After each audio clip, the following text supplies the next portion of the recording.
Well, tell us a little bit about Coach McBrayer. What kind of a man was he? What kind of a coach was he?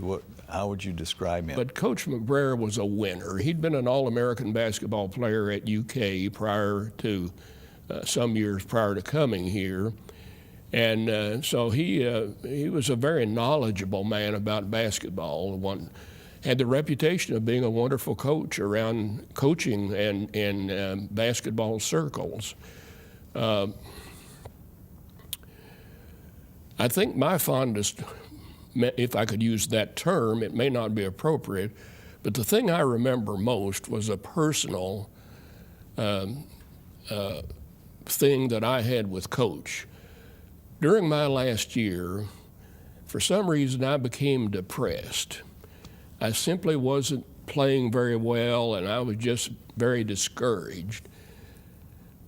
My teammates knew something was wrong with me. I got very quiet. And so finally I told them, I'm just going to quit. I can't take any more of this. So after practice, I went up to Coach's office, and I went in and told him I was going to quit. And he said, "You're going to what?" And I said, "Coach, I'm just not getting it done. I just don't feel good about it," and so forth. He said, "Let me tell you something.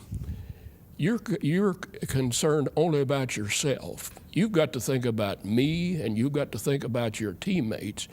Everybody in this organization has a role to play, and you have one, and if you don't fulfill that role, you're letting me down, you're letting yourself down, and you're letting your teammates down.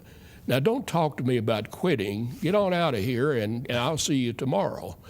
Well, as I say, you didn't talk back to Coach, you didn't argue with him. So I tucked my tail and left his office and went downstairs, and my buddies had taken a shower, but they were waiting to see what happened in my meeting with Coach. And they said, "What did he say, Roy?" And I said, "He wouldn't let me quit." And you know, some of those guys still kid me about that. You know, I wanted to quit, but he wouldn't let me quit. And that taught me a very, very important lesson, a lesson that you can use throughout your life, that when you think about quitting something, you need to be concerned about what effect your quitting has on programs, other people, and so forth. Who can you tell us about any of your teammates? Now, did you play center, forward? I played all three positions at one time. The last year I was here is kind of interesting. We played Western 4 times. We played them 2 regular season games. We played them in the finals of a Christmas tournament in Louisville, and we played them in the finals of the OVC tournament. 2 of those games I started at forward. One game I started at guard, and believe it or not, one game I started at center. Coach decided he wanted to play a ball control game against Western, and I guess I handled the ball fairly well, and so I played center and was involved in the offensive process that we utilized that night. I was going to go back to Coach McBrayer. After you tried to quit and he wouldn't let you, were you able to sort of overcome that downtime and kind of rebound from it? Yes. Okay. Yeah. He had the chart, the statistical chart in his office during that session that I had with him.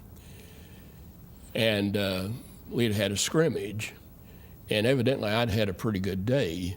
And so he, in the course of our conversation, he pulled up that chart and he said, "Roy, you had a good day today. Why do you want to leave this?" You know, and it just wasn't to be. He was not going to let me quit. And how would you describe Eastern's success in basketball in those years? Did they have mostly winning seasons?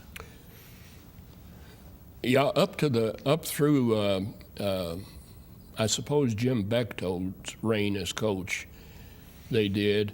Go back just a little bit to when Coach came here in '46. That was before the OVC was formed. It was formed just a couple of years after that. Eastern was a part of the old KIAC, which included Berea and Georgetown and Union and I don't know who else. So from that level, Coach McBrayer brought Eastern to national prominence in just a couple of years. It was amazing how they rose in the college basketball ranks. And when you say national prominence, what do you mean? I mean, Eastern was a ranked team, I think about 16th really in the nation. In 1949, I believe. I may be a little off on that date, but I believe it was 1949. So that was the year that you were watching them and Yes. was so impressed. Yes. Okay. But then they were fairly successful while you were here. Yeah, I was fortunate enough to be on the first Eastern team to ever play in the NCAA tournament Really? in 1953. Okay. We played Notre Dame in Fort Wayne, Indiana. Wow. Huh. And that was a real thrill. And lost, I guess, but We lost, but still, yeah. but it was quite an experience. Yeah, yeah.